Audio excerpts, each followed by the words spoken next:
the Pittsburgh Piledriver What the hell is that? Podcast.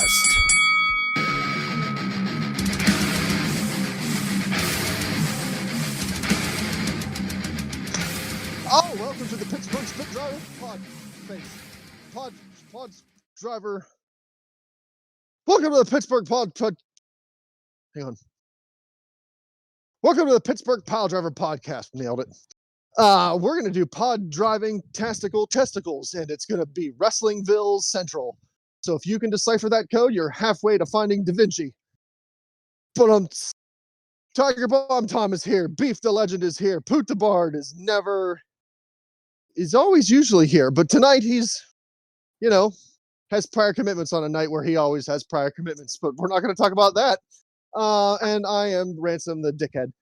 So we're all here. We're ready to do wrestlings, and we're ready to go to the hop. So let's all go to the hop. Oof. Hey. Done. Nailed it. Rolling. First take. We got it. We got a first take. First take, Everyone y'all. Ray, shut it down. Thanks, everybody. Bye. All right. It's over. Hope you had an enjoyable time listening to the podcast. Episode 20 bullshits in the books. Oh, fuck. I don't even It's know. over. I don't even know what episode this is. Shit. I have to look home. it up. It doesn't matter. What I look it up every time I post it. What are you still doing here? Go home. What do you mean? I laugh here. Hey, look, I have something to talk about. Okay.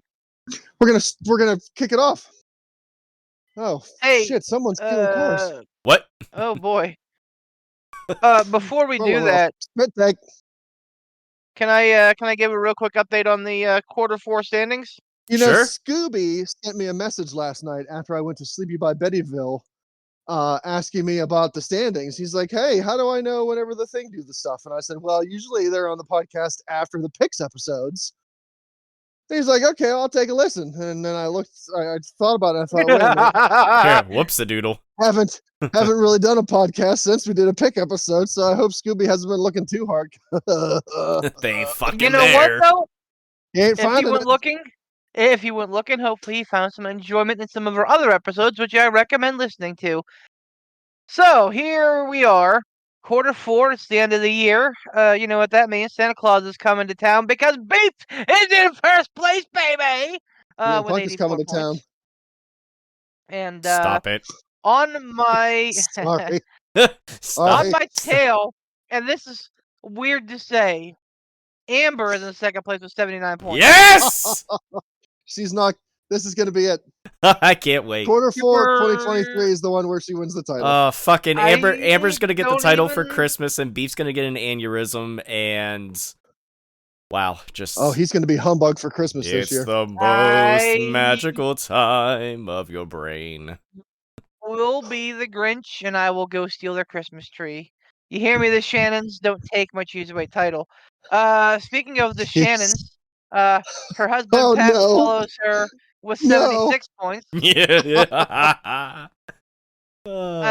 Dave is respectively coming in at 75 points. Allegedly. Jeez. Allegedly. It's always Ransom and Tom occupy the same slot with 66 points. Oh, fuck. Execute on a 66. I mean, you're not out of it. Yeah, let's do be it. real. Let's be real. Pootsky is at 52 points, so Whoops. great work on that. And Scooby is at 49 points, so Probably didn't need to know what the Scooby- updates were, Scoob. Yeah. Just all bad news. Scooby's clawing his way back in. Pooty's clawing his way back down. Good job, Poot. And I'm just miring in the middle with Ransom. Boy, Fastlane was not your event, Tom. You fuck no. scored a total of 3 points. I don't even. Honestly, Hey, I Tom, kind why of don't blocked you it leave out. the gimmick stealing to Poot, okay?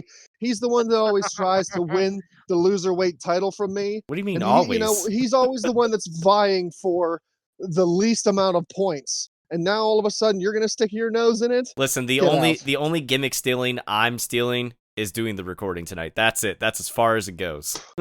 Well, you took my poor choices as far as picks went, so Holy keep your hands off my title. Man, listen. I'm not gonna elaborate because I already did. It wasn't good. It was not good. I don't know what the hell happened there. Everything that I thought would have made sense, just fucking multiverse switcheroo, and fuck me. I don't think your picks weren't bad. It's just that your point placement was the problem. And I like alliteration. So like you put your big points on the ones that were wrong, and that's what killed you in the end. Well, and I honestly I don't even remember what I picked at this point because I feel like I just kind of pushed that trauma to the back of my brain and accepted my fate. So it's okay. It's over. There's always next year. You know Oh, what? yeah, Fucking middle of the pack. Season's over for me. Fire Canada. It's all good. come on, 66. I'm at what I say, 84, and you're at 66. This is Dude. absolutely doable. Yeah, but we Just all. come back room. I mean, listen. Let's be real. How many events do we have left? We have Survivor Series, Full Gear. Yeah, Survivor Series, which would be like 6. Full Gear, which will be like 12 or 13 or 18, because AEW likes to stack matches. Okay. And it's on a Saturday, so there's no excuse. Deadline, right? Deadline. Deadline at the end of the end. Yeah. Wait, who's doing Deadline? NXT. NXT. That's the last WWE Premium Live event of 2023. So there'll be a couple. Yeah. Probably another 5, WWE. 6. Yeah, so we figure we got about 20. We got about 20 matches. So I mean, if I make some bad decisions, if I make some bad decisions, and you both could do it. You're both in the same catbird seat. Because Tom and I might have the same points, but I'm gonna choke. Ransom, I'm like Amber. Well, Ransom, we're gonna talk strategy after this. You guys know that I am prone to at least one bad decision at every pay-per-view, and usually it's a costly one. And we know that Amber's gonna choke because she always chokes, so that's not. She didn't last quarter. She didn't choke too bad. Ransom. It is inevitable. All right. Sorry. Same as 19-year-old Poot looking in the mirror, going, "Man, I'm bald. Time to shave my head." It is inevitable. Amber's gonna choke. Okay. Pat's the wild card here. Pat is close enough to me that I'm a little worried. Dave, I think, is a pretty even keel. We know we're gonna get with Dave. Dave could shock some people, but like for the most part, those But like Pat is the one. Dave's a sleeper. He is. He's right in the mix. And yeah, I mean, but see, here's the thing. Dave and I usually pick pretty much in the same vein. So like I can count on, now that I have a good 9-point lead on him, I'm fairly safe from him. Pat scares me, and I hate that it's devolved into that. But now that the man is walking around with the title, like I feel the need to admit that this needs to end. Ooh. The chicanery, the tomfoolery, it's over. Beef is serious, and he needs the Cruiserweight title to no longer reside in the Shannon household, whether it be the mid-card maniac or his wife. Beef needs to bring that puppy home. Man, I'm pulling a bold prediction now. Stop. And I'm gonna say, come the end of 2024, we see the first ever P3 Women's Cruiserweight Champion. I'm here for it. Whether it be Amber, whether it be Tara, whether it be she's the only woman in it in quarter 4 of 2024. Well, I'm just saying 2023. I'm just saying 2024. We could be expanding. No, 2023. I meant. Okay. Okay. We're going into 2024 with the first ever Women's Cruiserweight Champion. Oh boy! Don't put that juju on my house. I'm gonna do it. Listen, speaking of people and their negativity, was it time for seems CM like Punk? No, that'll be Survivor Series, Tom. Okay, got it. Look in my eyes. Stop it. What do you see? The cult of beefy beef. Another Go on, man. fucking backstage fight. Accurate. So ever since the Adam Copelanders, has debuted in AEW, I seem to be seeing just pictures flooding these stupid wrestling pages on the farce books, just filled with like the opposite of the hard camera shot, where it's just empty seats everywhere, and people are just like, "Oh yeah, look what Adam Copeland's finishing out his career on. Oh, you made a good decision jumping ship to here. Oh, look at all these empty seats and burbies."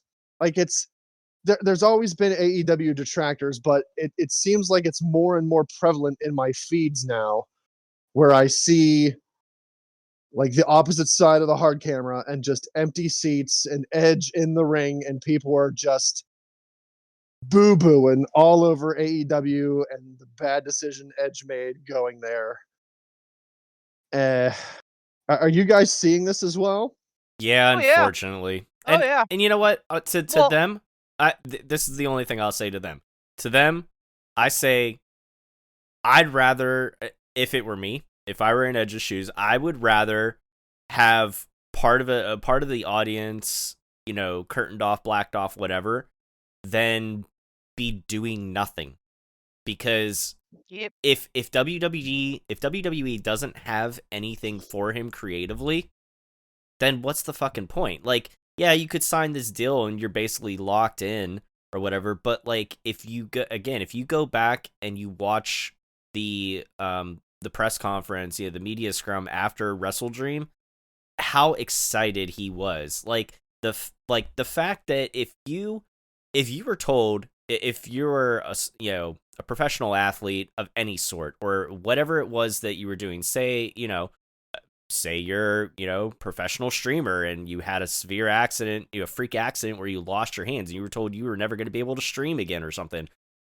Insert whatever situation, you were told that you were never going to be able to do the thing that you love to do again in your life. And years later, you get a chance to do it. And, you talk with your family, you're at a crossroads and they said, hey, go have fun and go work with Uncle Jay or go work with your best friend or whatever, over here. Then yeah, fucking take that opportunity. It doesn't matter if you're wrestling in front of less people or not. You're doing something that you love to do. And he can definitely help out the younger talent in so many ways. He's got a wealth of knowledge. He's had, more than just successful. Like, he's had an amazing singles career. He's had a great tag team career. Like, what hasn't he done?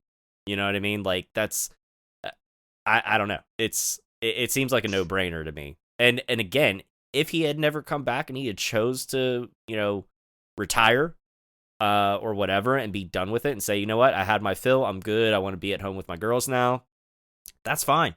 That's his prerogative. Whatever makes him happy, that's what's important.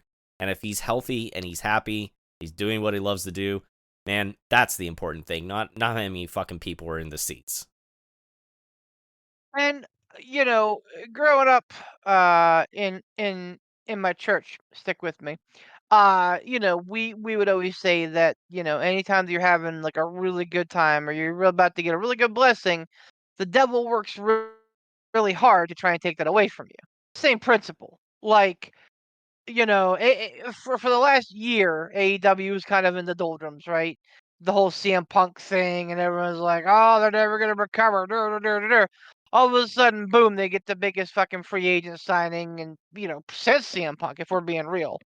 And now the WWE marks are at it again. The Stans are back in arms, and they're like, "Oh, well, look at all these seats." Well, you know what? Like, it's fucking hard camera side, bro. Oh, WWE doesn't do that. They do. It's not as noticeable. You know why? Because WWE has 87,000 cameras. AEW does not. And that's by dint of WWE being a 60, 70-year-old company. Like, AEW's been around fucking 5 years. Like, yeah, alright, like, and even if this were a perceived slight, which I don't think it is, even if it were a perceived slight, again, you have fans of a 70-year-old franchise that are coming out against a 5-year-old franchise. Like, let's fucking pump the brakes here a little bit. And again, like, tribalism is not good for anybody. It wasn't good in the 90s. It's not good now.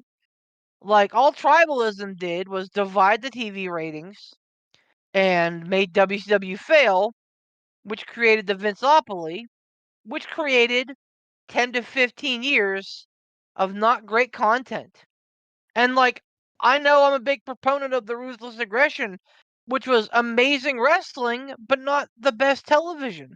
So, like, yeah, man, like, WWE was in a terrible position after they put WCW out of business because they had nothing to fucking strive for. Now, we're being blessed with 2 great companies, and really, if we're being honest, New Japan's putting out good content. Fucking Impact's putting out great content. Yep. Like, we are in a wrestling boom right now. Well, fuck it. And people want to try to fucking tear these walls down and be like, no, WWE is the best. No, it should fucking go home, Stans. Go the fuck home. Jerk off to Roman Reigns and tell me how much you acknowledge all the fucking cum dripping off your dick. And let's move the fuck on. Gross. So, and on that note, too, like, again, if, for anybody that's like, oh, they're, like, for anybody that's in that tribalism mindset that, wants to see one company or another fail, that's just less content for you. Like, do you not understand that? Like, but amongst all these companies, and all of them, like Beef said, putting out good work right now, in some, obviously, like, we don't really talk about Impact that much because they don't have the exposure that WWE or AEW does. Like, I mean, obviously, Yeah, they're right. Like, they're on they're not on the radar. No, right. what channel are they on? Axis. Right. Axis. Okay, so Axis ain't TNT, it ain't TBS, it ain't USA, it ain't Fox. All right, let's just put that out there now. But they're still putting out good content. They still got good wrestlers in the company. You have people that if one company doesn't have something for you, then maybe you find your niche somewhere else. I mean, look, perfect example of that is Drew McIntyre. Look what happened in WWE. He was the chosen one, yada yada yada. Then he was in 3MB. Then he went away and he did work in Impact and everything like that. Then he came back to NXT. Like, there is absolutely nothing wrong with having more companies out there because that's just more opportunities for people to go make money and make a living doing what they want to do. The less companies, less opportunity, less content, less people pushing one another, striving to do better. And I mean, look what happened whenever we had the head-to-head with WWE and AEW last week. NXT and AEW. Granted, I'm not exactly a fan of the head-to-head because it's,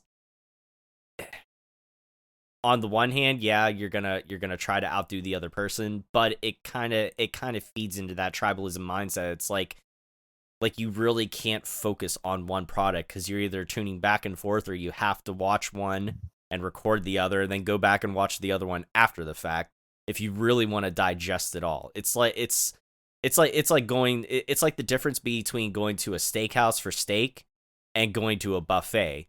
You don't go to a buffet and be like, oh man, I had that prime rib and it was great. You go, oh, I'm full. But you go to a steakhouse and you're like, oh man, I had an amazing steak. You know what I mean? Like, I'm all for stuff, different companies, on different nights of the week and stuff like that. And you have a little bit of something each night of the week. And it's great for everybody. Everybody wins. Literally. Like, what you don't have to worry about stepping on anybody else's toes and get into a fucking pissing contest with this company or that company. Everybody wins. And if you don't want to watch company A, B, or C, well then you got fucking D, E, and F to look forward to. And you don't have to watch whatever you don't want to watch, but you don't have to fucking piss on everybody's, pissing their Wheaties just because they're a fan of this one particular company or product. Like, I don't get it. I just don't get it. This shit doesn't really exist in other sports. Like, you don't see NFL fans for the most part punching down on like XFL, USFL. Like, yeah, they're out there, but by no means is it fucking as loud as these rattle traps. Like, there's always gonna be idiots. Fucking regardless of the circumstance, you're always gonna have a fucking moron or five Right. that are gonna be loud and annoying, and you're like, shut the fuck up, bro. Bro, just sit down and shut the fuck up. You But, almost like, went full Vince Russo there. you just fucking deal with Oh. it. But like football, baseball, hockey, like there's not this like seething hatred, and even on like other leagues, like NFL fans don't sit there and bash baseball, NHL fans don't sit there and bash fucking NBA fans don't fucking say shit. Everybody just enjoys what they have, and you're like, yes, this is good.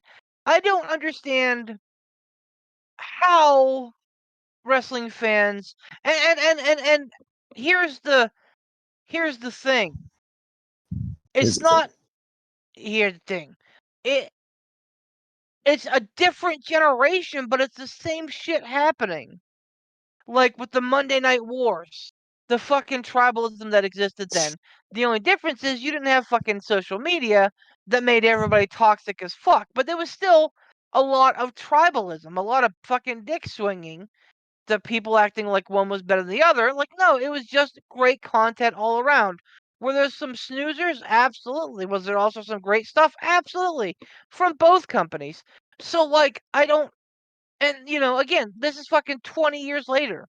And like, the same shit's happening with a completely different group of people. I don't know what it is about wrestling fans that it's this weird fucking, like, entitled bullshit that is just inexplicable. Here's my theory on it. Wrestling fans today are much like, bear with me, it's going to sound politicky, but it's really not, but kind of maybe is. Wrestling fans today are much like the youth of America today, where they don't learn from history. And when you don't learn from history, you're doomed to repeat your mistakes. Mm-hmm. And the history is in wrestling, and this is why I think a lot of these WWE stans weren't around during the Monday Night Wars. I don't think they were. For the most part, there are probably a few, but I think for the most part, the wrestling fans, the wrestling stans, WWE stans nowadays, weren't around then. Because if you look back at the Monday Night Wars, in the prime of it, not in the latter days of WCW, we all know that was bad, but in the prime, D-Generation X, NWO, Steve Austin, cover your ears, Tom, Bill Goldberg. Like, when you had those two sides of things, wrestling was wonderful. I looked forward to Monday nights because I was a channel jumper. I would jump back and forth, and forth, because I wanted to see what was going on WCW, and I also wanted to see what was going on WWE. I wasn't one of those dummies that was like, boy, I can't wait for WCW to crush WWE in the ratings, and it's going to be great whenever WWE goes under. Like, no, that was never a mindset of mine. My mindset was, holy crap, what I'm seeing on Channel A is great. And, well, all right, so this next thing I'm seeing on Channel A is not so great. I'm going to flip over to Channel B. Dang, what I'm seeing on Channel B is great. And vice versa. So people nowadays don't seem to understand, like, that was the best wrestling that we had. And you go back in history, that was some of the most entertaining times to be a wrestling fan, because you had great content over here, you had great content over there. And like Beef said, every once in a while there was going to be a snoozer. But when there was a snoozer on Channel A, there was something exciting happening on Channel B.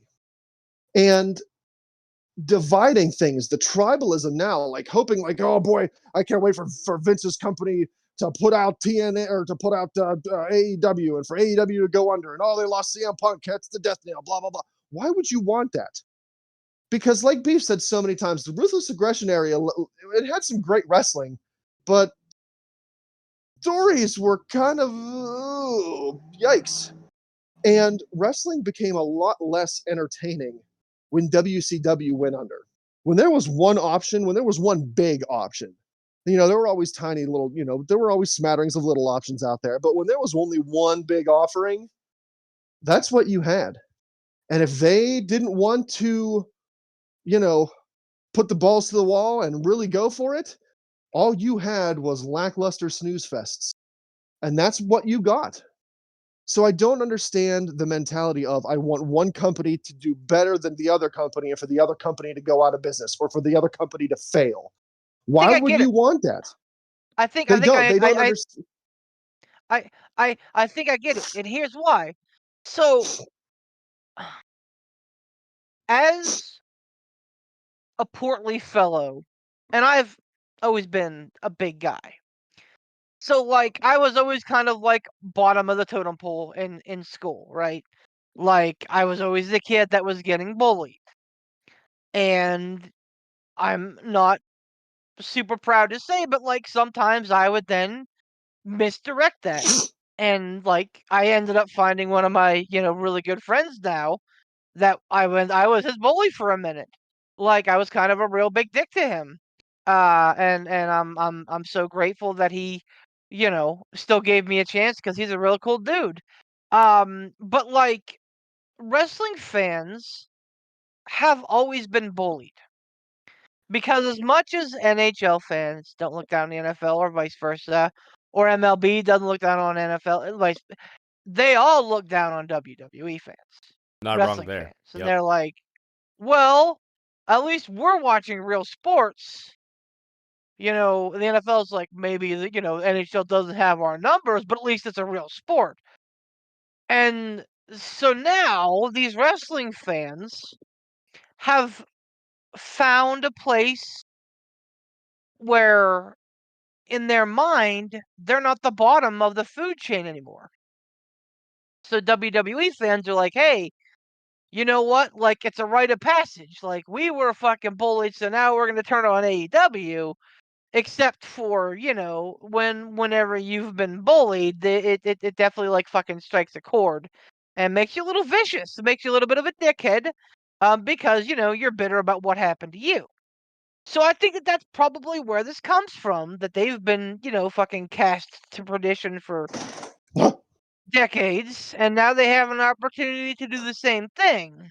I'm not saying it's right. I'm just, I'm thinking out loud that that's probably, what the case may be. Um, which, to Ransom's point, is dumb. Like, if AEW goes out of business, if Warner Discovery decides that they no longer want to house AEW programming, and Tony Khan is left holding the bag going, I don't know what the fuck to do. Nobody wins, baby. Like, Yeah. because then they, and I mean, yeah, it's not Vince McMahon anymore, but like, it's going to get stagnant. It's going to get old. You're going to have lots of talent out there who, deserve prime exposure that aren't going to be getting it, a la Keith Lee. Yeah. So, like, come on, everybody, wrestling fans, I'm ringing the bell. Do better. We as and you know what? Like, if you're gonna cut one down, you better be willing to then turn around and say, "Yep, WWE is not without fault either." Because that's what we do. We'll sit here and we'll run down WWE, but then whenever, the fucking moon sets on AEW and things aren't fucking all roses and cranberries over there, you damn sure you're gonna hear about it. Yeah.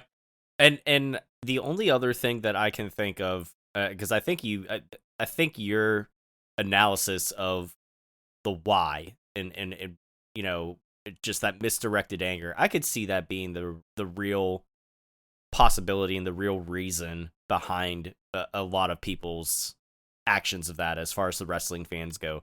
The only other thing that I can think of, and this is kind of, I don't know, the only thing I can think that they might be going through their thought process is, oh, well, it's, if this company fails or whatever, then, WWE is so great. For example, let's just go with this scenario. Since WWE is the stalwart, they've been around for, over 50 years, et cetera, et cetera. Say AEW were to fail. Well, all the WWE, all the WWE Stans, they'll either be going, all right, we won, awesome, let's continue on, or they're going to go, oh, well, now we can acquire all their talent. But then again, if they're shitting on AEW or whoever else, I don't know that they are really recognizing the talent that is in every other company that's not WWE. You know what I mean? So, like, either way, the thought process is flawed. And either way, just, you shouldn't be rooting for anybody to fail. Like, it's one thing if you're not fond of a particular wrestler and you say, you know what, I really don't enjoy them. I don't want to see them in this company or whatever. If they want to go somewhere else or whatever, like, that's one thing. But wishing a complete failure on a whole company, man, that's just fucking asinine. Immature. Yeah. It's immature. That just fucking reeks of it. Since we were talking about, all these other companies putting out, good to great content themselves. I just seen something about NWA signing it's actually two different TV deals. I'd have to look up the specifics again, but if I'm not mistaken, I think it's with the CW, and I think it's for like an actual wrestling show, and then something of like a reality show or something. I don't know if it's going to be a la AEW Backstage. No, well, like, you know what I mean. Like, it's I don't know the specifics on the second Backstage. yet. I think the Backstage when was. you said reality show, all I could think of was like WWE Legends House. Like, Oh, God. Please don't. Listen. I all liked right, it. Unpopular opinion. No, I Legends liked House it. is fucking great. I fucking loved it. I love Legends House. Dude, I love seeing fucking Roddy Piper and Hacksaw Jim Duggan, just living it up. Yeah, dude. And stuff like that. Look, it worked with the old men. It worked with the old men. I don't want to see NWA talents trying to do something like that. I can agree with that. But again, as far as the quote if unquote, if it's like a backstage show, fine. Yeah, yes, that's a good thing. I think that's what it's going to be. I'm not 100% sure on that. I'd have to look up the specifics here. But yeah, they're reportedly NWA signs 2 TV deals with the CW. So good for them. And the CW's not like, it's not exactly like some sloppy network or anything like that. Like, it's not Access. Yeah, Hey, it's not Spike either. I will reserve judgment until I see their time slot, because that's gonna make or break, and I think is what's breaking Collision. Well, Sunday afternoons at 2 is going to be not great. Yeah, looking at you, Ring of Honor. That's because, Ring of Honor was on, I think, the CW or something. It was, but I think they were like 6 months behind shit. I don't even know. Yeah, that's accurate as well. But like, I think that NWA has a decent enough product. I think that Billy Corgan's a wrestling guy. He is. And I think that he could do some real fun things. And they have some decent talent. So yeah, man, like I'm absolutely rooting for them. Like, I'll say this as far as Impact on Access goes. If you remember, they used to be on the fucking TV Guide channel for like a minute. Oh, God. So like, yeah, they started on Spike and then fell pretty rapidly and ended up. But like, honestly, like, I don't hate Access. I think it's a decent market. It's a niche market, but I think it's one that works for them. And I think that being paired on like the same like time slot on Thursday nights with New Japan is a real win for them. But yeah, man, NWA absolutely could have the tools. The only thing that they're gonna run into is the fact that that they're not gonna have the pocketbooks that WWE and AEW have. Right. So like when the big guys like Hammerstone or God forbid, fucking Tyrus, if someone wants to make another fucking pass at him, or fucking Zack Ryder, like there's absolutely limitations to what their ceiling certainly is limited, unless they find like loyalists that are like, you know what, no, we're gonna be here to help the NWA succeed. And like I don't care how much anybody comes with their pocketbook. That's the only thing that they're gonna have to kind of watch out for is being Right. poached. So just going into the article that I saw there. So as I mentioned, according to a report from House of Wrestling, HAUS, both TV deals are with the CW, and an official announcement is coming relatively soon. It's believed one of the two deals is for the rights to NWA Power. The other is for a reality TV series based on what happens behind the scenes in the promotion. In late August, NWA announced it made several production upgrades, declared it was entering a, quote, new era.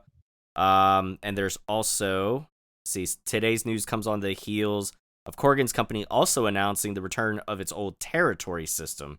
EC3's Exodus Pro Wrestling promotion was revealed as the first new affiliate in the system and will now be known as NWA Exodus Pro Midwest. It's been speculated that the new territories... Yeah, I know, right?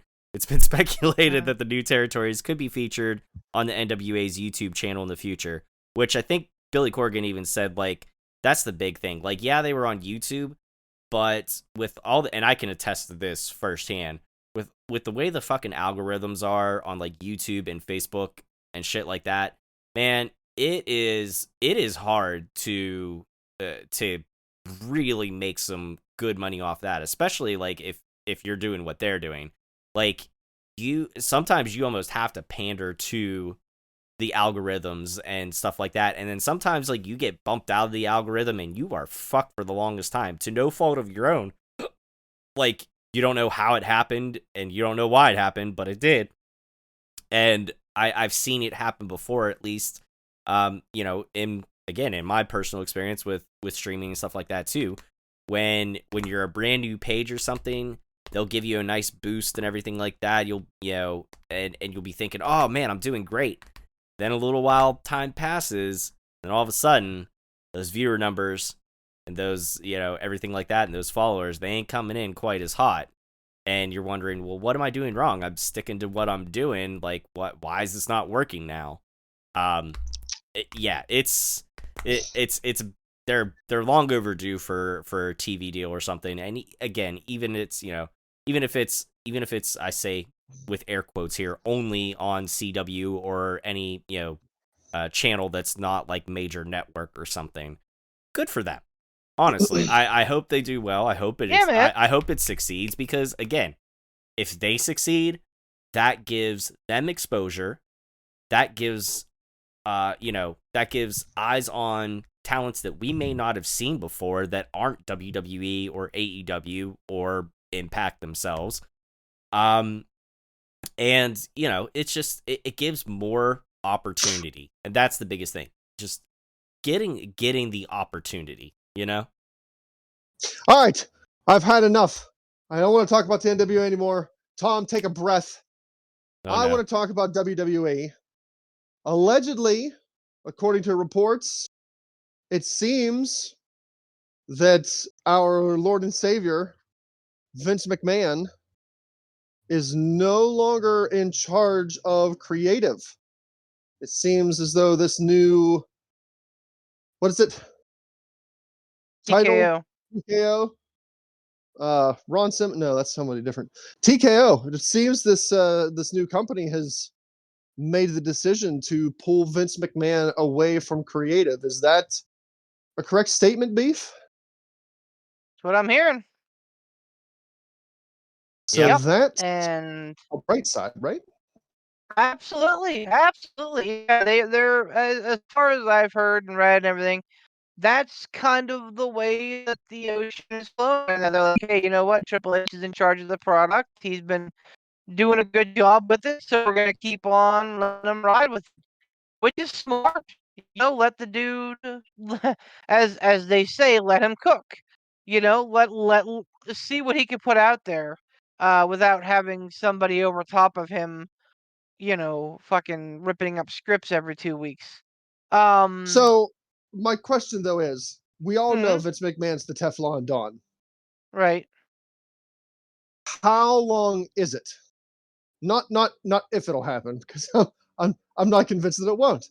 But how long is it until he somehow weasels politics, somehow gets his hand back in creative? I don't think he will. Man, what are you Oh doing? man. I don't Like, why are like you betting against this though?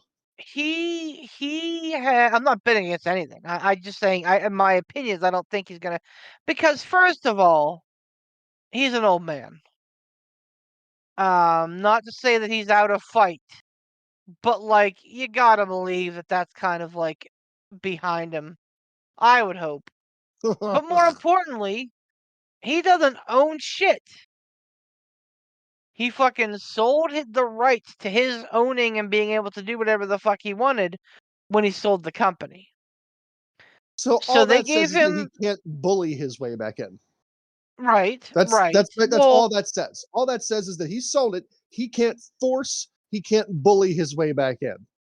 But he can right. politic. He can squirm and smar and squirt around. And who's to say he didn't I write don't something? think Who's to say that he didn't write something into whatever deal he made when he sold off whatever he sold off, like whatever shares and stuff like that, or uh, I Ooh, pardon me. I don't know. I'm with Ransom on this one. I have a hard time believing that Vince is gonna stay if he gone. did, I'll say this. If he did, then we wouldn't be hearing about this now. If he had any kind of like exclusion in his contract that said he could still be involved with creative, we would not be hearing these reports Good point. because he wouldn't be ousted. He wouldn't allow himself to be ousted a second time. And that's, I think, is what it comes back to. Unless Triple H really shits the bed, and I have no reason to believe that he's going to do that. Agreed. Unless he totally shits the bed, I don't think that there's a way that Vince McMahon can really do that. And you know, um, TKO is a new company, so who knows what the fuck they're thinking. Um, but like most successful companies don't like to uproot things right away. They like to see how things are going to play out.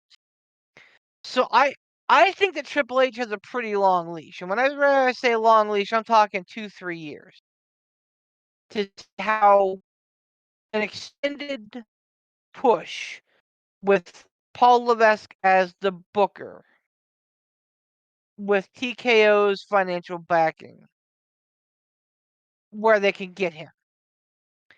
And, and again, assuming that they give that kind of leeway to him, which again, I think is a fair assumption. That's who corporations work, because no one makes money if they're constantly having a fucking revolving door at the top. So, that puts fucking Vince McMahon 3 years closer to the grave.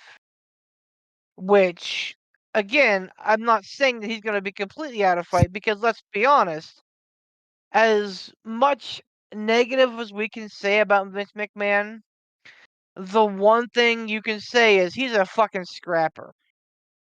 He's a fucking fighter, and he's not going to go down, and didn't go down without a fight. And just when you thought he was gone, he fucking reached up out of the grave and came right fucking back. So I understand your trepidation. Absolutely. Absolutely. But I think that even if Triple H shits the bed, they're going to give him enough of a time frame to let him do it his way. And at that point, I don't think that there would be much fight left in Vince McMahon to try and politic his way back into it. Yeah, I mean, I get what you're saying. It's just it's hard to it's hard to bet against it. It's the same thing, Beef. I know you'll appreciate this analogy.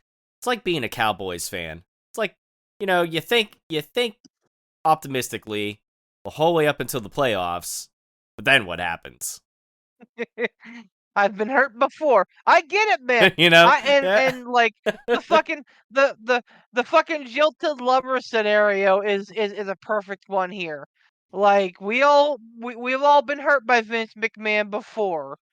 So it's hard to believe that the boogeyman is really gone and that we might be able to find love again. He'll be back. But I He'll be back.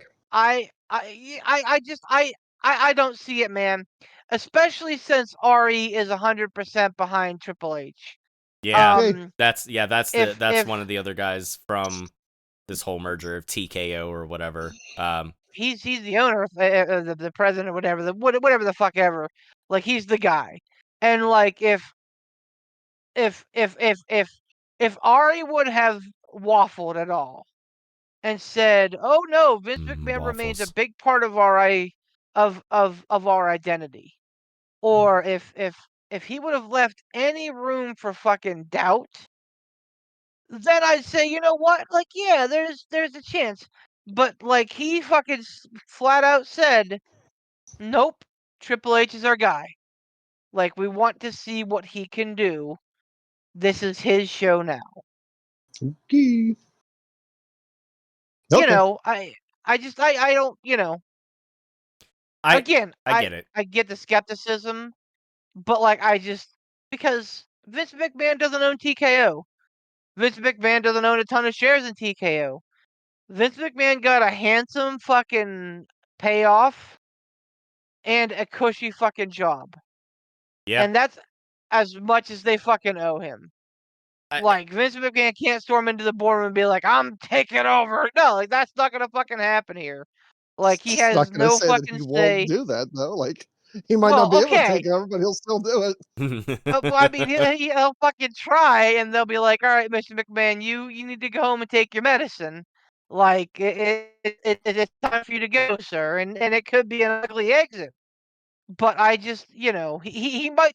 So I'll say this: he absolutely could fucking try because we know who Vince McMahon is, and we Right. know what he is, and Yeah. that's a giant fucking ego. Yep. But at the same time, I don't, fucking TKO is a company that owns fucking fighting brands. I don't think that they're guys that are going to be bullied. Well, look, I don't want to talk about this or beleaguer it anymore, but when Vince is in the ground and has not come back to creative, I'll rest easy. But until that time, I'm always going to be looking over my shoulder for the boogeyman. That's all there is to it. That's all there is to it. Why? It is a season, and you can't kill the boogeyman. Why did the Judgment Day lose the tag team titles just to get the tag team titles right back again? Can you explain that to me? To put me and you out of the running for the Cruiserweight title, that's why.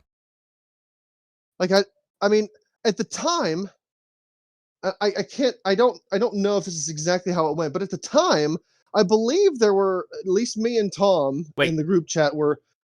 Did they win them back on Monday Night Raw? Did I miss that? I'm sorry. They sure did. They sure did. They won them back. The actual. So I believe Tom and I were confused and on board with the whole Cody and Jey Uso thing. Like, why on earth? Oh, pardon me. Why on earth give them to Cody and Jey? Like, we didn't understand that to begin with. And then, there were believers who said, well, look at Cody and Jey. They're fun. They're, stars. Yada. Hey, whoa. And what happened? Yeet. The Judgment Day won them back. Why? What was the point of that hot potato right there? Explain it to me. Explain it to me, Beef. Is that a end of Vince McMahon thing? Like, was it a of Vince McMahon still in charge of creative, like let's put him on Cody and Jay because, Hold on. and then Vince gets ousted, and then Triple H goes, you know what? I'm gonna undo this error right the fuck now. Do you think it was a punishment for them being fucking like all liquored up and shit at the press conference from Fastlane? Because holy fuck, No chance. Okay, I was gonna say because as hilarious as that was, man, they were fucking rolling. Oh my god. There's a difference between there was a difference between having fun and being, a little visually intoxicated. There's a difference between that and sitting beside your boss, telling them, shitting on your boss and saying how you work with fucking children and how the EVPs are fucking stupid. Yep. Okay, I could see one being punished and the other one kind of being like, all right, guys, maybe we don't do that again because, ooh. Yeah, big difference. And, okay, good point. Why did this happen? Like this is, I'm a little like, why though? It has nothing to do with the Cruiserweight picks. I don't give two shits about that. Yeah. But like every so often, and they did the exact same thing with Dom in the North American title. They did. Yeah. Both Judgment Day, by the way. Yeah, but the one where Trick won the title and then Dom got it right back. But at least in that sense, going and this could be a matter of we have to wait and see where it goes. But I will say with Trick, it kind of made sense now, where they're moving forward with the story. Like I just finished up, I essentially finished up watching NXT from the other night, just before we started recording. So sowing those seeds of dissension between Trick and Mello, I I can see why they flip-flopped it or whatever. That's I still don't 100% agree with it. I think they could have still sown those seeds without hot potatoing the North American title, but that's whatever. Right. My question though is why these tag titles? Exactly. Why go to Jey Uso and Cody Rhodes and then a Monday Night Raw, the Judgment Day win them back? Why? Well, yeah, okay. So there are a couple in-story reasons that make sense that I'll give you, and then there's one WWE reason. First of all, much like the Dom situation, it helps the Judgment Day continue to look like a bunch of shit-eating heels. They didn't win them fair and square. They had to have all kinds of fuck you interference. So it continues to get them heel heat, which I think is important because when you got a guy like Finn Balor, who everybody likes to cheer anyway, when you got a guy like Dom who's getting over and is very carefully treading the line between cool heel and not. When you got someone like Rhea Ripley and fucking Damian Priest, who people want to, they have to work to kind of keep that heat, actual heel heat. So that's one. Two, you know how Cody and Jay lost the titles? No. Jimmy Uso interference. Okay. Of course. Gotta finish that story, baby. You gotta finish the story. But why couldn't? But this is how you loop Cody Rhodes back into that. Yeah, but why couldn't he? Why couldn't he had? Why couldn't have they had Jimmy interfere in the tag title match at Fastlane? Yeah, like because he was busy. Him and Solo were facing Cena. Yeah. I get it. At the same time, I hear that. Or like was he wrestling at the same time as Jay and Cody? Right, but I mean, you don't often see wrestlers interfere and then come back out for a match. I'm not saying it's never happened, but happened. It's not something that they like to do. Okay. The WWE reason, every so often they like to buck the odds. And I don't know if it's a Vegas thing or what. But like if you looked at the Vegas odds, the Judgment Day were odds-on favorite. If you looked at the Vegas odds for Dom was the odds-on favorite.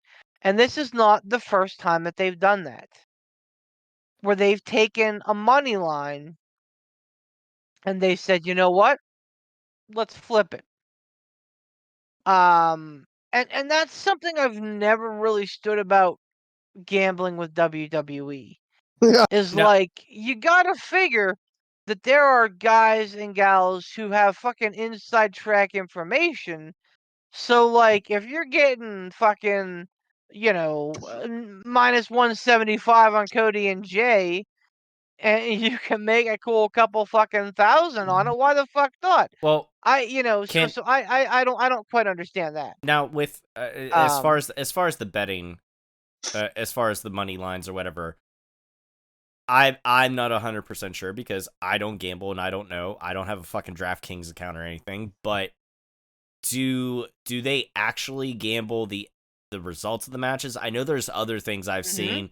I know there's other things that I've seen where they'll be like, will this happen in the match or something like that, but not. Sure. But I haven't seen it to be like, the odds on, for this result of the match. Those are what you call prop bets, but no, and yes, like there are absolutely. I think DraftKings does a lot of sponsors or a partnership with AEW, in that they offer a lot of prop bets. But I think that there are legit, like, where I mean, when I'm looking up, the odds, like they're honest to God odds, like, someone is, plus 400 to win or minus That 375. makes no sense. They're uh, but someone else, and I mean, I'm sure that there's somewhere a sports book in Vegas that is absolutely taking money on these. And again, like, I don't understand how they're not fucking, you know, eating that on some of these. And that circles back around to it. I think every so often, and say what you will, but there was a guy on Twitter. No, Twitter, Reddit, I think it was kind of a combination. Like, Dolphins 1965, I think was his name. And for the longest time, he was throwing out pay-per-view results about 2 hours before the event went live. And they were straight down the card, 100%. Every month in, month out. And eventually, they started flipping some of those matches. And he would say, "Oh, it was because of this. Oh, because they saw the leak." Da, da, da, da. So, like, I think that WWE has kind of always done that when where they've looked at, people that are leaking shit, or they look at odds like that, and they'll go, you know what? Let's throw a wrench in there for no other reason than to throw a wrench, and it doesn't make any sense. And I hate when they do it. And yeah, like, I'm in the same boat as you guys. Like, it doesn't make a lot of sense. Either one of those changes to happen, and then a week later have the belts go back to their predecessors. It makes no sense whatsoever. But it's just something that WWE does, and I can't explain it. Right, because like I said, in the case of Dom and Trick, like, it kind of made sense because you had a storyline that you could go off of afterwards, like where you're pitting Trick against Carmelo or whatever, like you're sowing those seeds of dissent. Like, I hate to say it, like, I see your point, not because I don't want to agree with you, but just because I hate that it somewhat makes sense about finishing up the bloodline storyline. It involves Cody back in it and stuff like that. I get it, but man, that, again, they could have gone about it without hot potatoing the titles. I don't know. It's I guess at this point now it's just we're here and we're on this trajectory, so that's the way we're going, But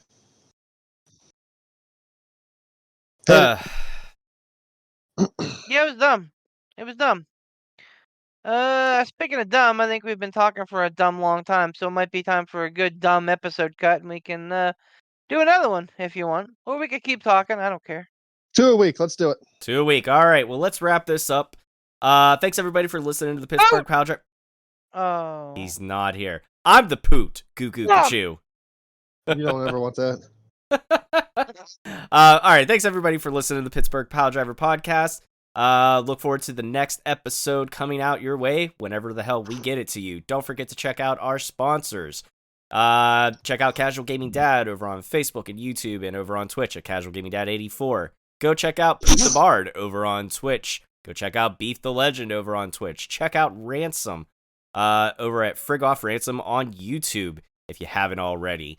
If you want to get yourself a sweet-ass Pittsburgh Pile Driver podcast t-shirt, head on over to gouldgaming.com and check out Casual Gaming Dad's section of the shop. Get your very own P3 shirt. It doesn't cost $49.99, but you know what? Keep up your bullshit, and it just might. Fucking go get one. Now, before the price jacks up. Do it. Do it now. Who else we got? What other sponsors? Oh yeah, WrestleDeals.com. No, I'm joking. I wish. There's Thank you to Sean Tischler for helping to spread the word of the P3 up around the Clearfield area and Central PA and all that good stuff, and helping to bring independent wrestling around those areas with IWC. Which, by the way, gotta throw this in there real quick. Did you see the Kingo versus Commander in a AAA special attraction match in IWC? Yeah, buddy. I saw that coming. Yeah, man. That's exciting, and that'd be a great match to see for sure. So go make sure to support the indies in and around your area, wherever you're listening to this from, because those are the stars of tomorrow that you're gonna see right then and there. You're gonna see them today, a la Brian Pillman Jr., who's going under a different name, but we can talk about that in the next episode. Anything else you guys want to add in before I say bye? Say it. Sega!